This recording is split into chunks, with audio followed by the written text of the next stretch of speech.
5 मांगे हैं। सबसे पहला मुख्य मांग बच्चों का री एग्जाम होना चाहिए बीपीएससी का। दूसरी मांग जिसने सुसाइड किया है, जिस बच्चे ने बीपीएससी के कारण, उसको उचित मुआवजा मिले, कम से कम 10 लाख रुपया मुआवजा मिले।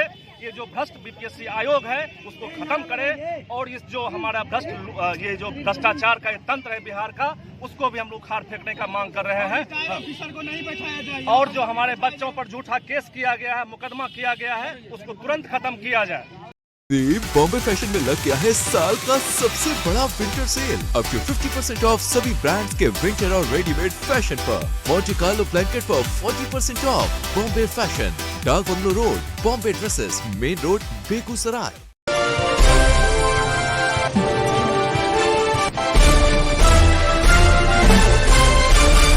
बिहार लोक सेवा आयोग बीपीएससी की 13 दिसंबर को हुई परीक्षा में प्रश्न पत्र लीक होने की खबर आते ही बीपीएससी परीक्षार्थियों ने परीक्षा रद्द करने की मांग को लेकर राजधानी पटना में आंदोलन कर रहे हैं। आंदोलन के दौरान कई बार पुलिस प्रशासन द्वारा प्रदर्शनकारियों पर लाठियां भांजी गई। आंदोलन में जब बिहार की नई नवेली पार्टी जन सुराज के संस्थापक प्रशांत किशोर की एंट्री हुई तो हालत और भी बिगड़ गई और अभ्यर्थियों को जमकर पीटा गया। वाटर कैनन का प्रयोग हुआ, आंसू गैस के गोले छोड़े गए और प्रशांत किशोर सहित करीब 700 अभ्यर्थियों पर मुकदमा दायर कर दिया गया है। इन्हीं बातों को लेकर जन सुराज पार्टी के राज्यव्यापी आह्वान पर आज मंगलवार को सभी जिला मुख्यालयों पर नेताओं, कार्यकर्ताओं और छात्र छात्राओं द्वारा प्रोटेस्ट कर मुख्यमंत्री नीतीश कुमार का पुतला फूंका गया। बेगूसराय जिला मुख्यालय पर भी जन सुराज के सदस्यता प्रमुख डॉक्टर रंजन चौधरी के नेतृत्व में एक प्रतिरोध मार्च नारेबाजी करता हुआ ट्रैफिक चौक से निकला और कचहरी रोड, नगर थाना चौक होते हुए समाहरणालय गेट पर पहुंचा और नारेबाजी करते हुए पुतला फूंक विरोध जताया।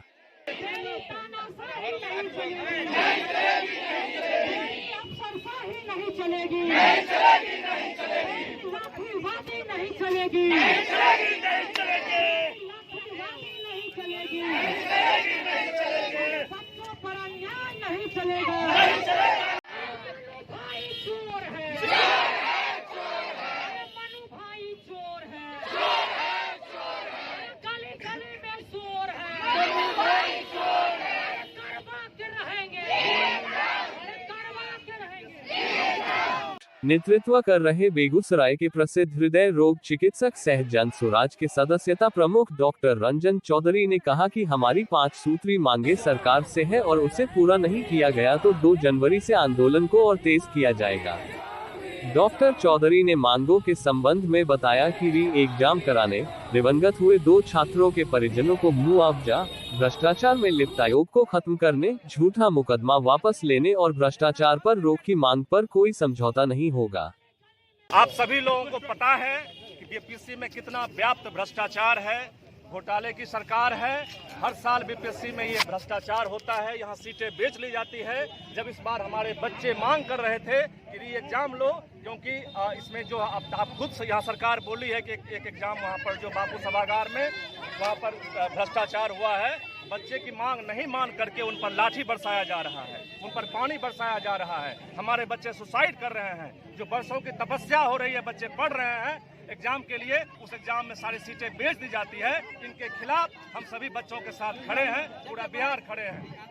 2 तारीख तक अल्टीमेटम दिए हैं। अगर सरकार मेरी बातें नहीं मान लेती है, बच्चों की बातें नहीं मान लेती है, हमारे युवाओं की बातें नहीं मान लेती है, हमारे जो साथियों की बातें नहीं मान लेती है, तो हम लोग 2 तारीख से अनिश्चितकालीन हड़ताल पर जाएंगे। ये पूरे बिहार में हर जिला मुख्यालय में होगा। विरोध नहीं है, प्रशांत किशोर उस छात्रों के साथ खड़े थे और आज भी खड़े हैं, कोई गतिरोध नहीं है। कुछ लोग जो अराजक लोग हैं, वो लोग अराजकता फैलाने का प्रयास कर रहे हैं।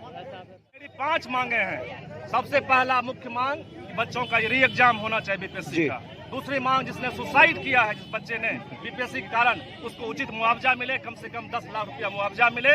ये जो भ्रष्ट बीपीएससी आयोग है उसको खत्म करे और इस जो हमारा ये जो भ्रष्टाचार का ये तंत्र है बिहार का, उसको भी हम लोग उखाड़ फेंकने का मांग कर रहे हैं। ऑफिसर को नहीं बैठाया जाए और जो हमारे बच्चों पर झूठा केस किया गया है, मुकदमा किया गया है, उसको तुरंत खत्म किया जाए। प्रतिरोध मार्च में शामिल छात्राओं और अभ्यर्थियों ने कहा कि संसाधनों के अभाव में इतनी मेहनत से पढ़ाई करते हैं ताकि चयनित होकर भविष्य बना सके, लेकिन सरकार एग्जाम ही लीक करा देती है। ऐसे में हम छात्रों का भविष्य क्या होगा। सरकार और आयोग को हर हाल में फिर से परीक्षा आयोजित करवानी ही होगी, अन्यथा यूं ही छात्र सड़क पर उतरते रहेंगे। वहाँ के लोग जो है हम वहाँ के लोग जो सब गए हैं, शामिल हुए हैं मांगने के लिए, और वहाँ पर उसी पे अत्याचार किया गया। क्यों किया गया? क्या है, हम लोग यहाँ के स्टूडेंट हैं, तो यहाँ लोकतंत्र खत्म हो गया। लोकतंत्र के हिसाब से हम लोग गए, हम का है कोई कानून का उल्लंघन किया है? सब स्टूडेंट, सब टीचर लोग, सब उनके पैर में लटक के इंसाफ मांग रहे, फिर भी वो लोग डंडा चलाए जा रहे, पानी वाटर प्रूफ का यूज किए जा रहे। का है, हम लोग का इज्जत नहीं है, हम लोग का स्टूडेंट का कोई सम्मान नहीं है। हम लोग जीते जी ऐसे ही चलता रहेगा। कब ये कानून सही लाइन पर जाएगा? कब हम लोग यहाँ इंसाफ मिलेगा यहाँ हम लोग के स्टूडेंट को? हम लोग ऐसे ही करते रहेंगे। क्या मांग? हम लोग चाहते हैं कि री एग्जाम हो, और हम जैसे अब एग्जाम है, री एग्जाम फिर से हो, सारे स्टूडेंट का हो। एक सेंटर पर घोटाला, मानो कि सब सारा सेंटर पर घोटाला हुआ। पहले जब एक सेंटर पर घोटाला हुआ तो वो लोग मानने से इनकार किया कि कोई घोटाला नहीं हुआ। जब एक सेंटर का वो खुद अपना मन से रद्द किया, इसका मतलब सारा सेंटर पर घोटाला हुआ है और वहाँ पे पेमेंट किया गया है। इसी वजह से तो हम लोग को री एग्जाम नहीं लिया जा रहा है। इसीलिए हम लोग का मांग है, पहला नंबर री एग्जाम हो, जो इस आरोप में शामिल है उस आरोपी को कड़ी से कड़ी सजा दी जाए। हम लोग बस चाहते हैं फिर से एग्जाम हो। हमें यहाँ सारा एग्जाम ही लीक होता है, कोई भी ऐसा एग्जाम नहीं है जो पेपर लीक नहीं होता है। जो रुपया देगा उसका होगा, और जो मेहनत करेगा उसका कुछ नहीं हो पाएगा। बस हम लोग जस्टिस चाहते हैं, एग्जाम फिर से, और जो इसमें इम्तिहान है उसको सजा मिले, बस हम लोग इतना ही चाहते हैं। बीपीएससी के चेयरमैन कहते पेपर लीक नहीं हुआ है, ये सब अफवाह उड़ाया जा रहा है, बिहार के माहौल को खराब किया जा रहा है, क्या कहेंगे इसको? छात्र है, वो गलती करके बोलेगा कि हम गलती किए हैं, बोलेगा कि हम रुपया दिए। धांधली हुई है। हाँ हुई है। की शॉपिंग करनी है? होम फर्निशिंग का संपूर्ण वेडिंग कलेक्शन सिर्फ होम एक्सपीरिया में। Bedsheet, towel, blanket, carpet, mattress, gift set and more D'Decor, Trident जैसे top brand. Home Experia, Amardeep cinema के सामने, NH 31, बेगूसराय।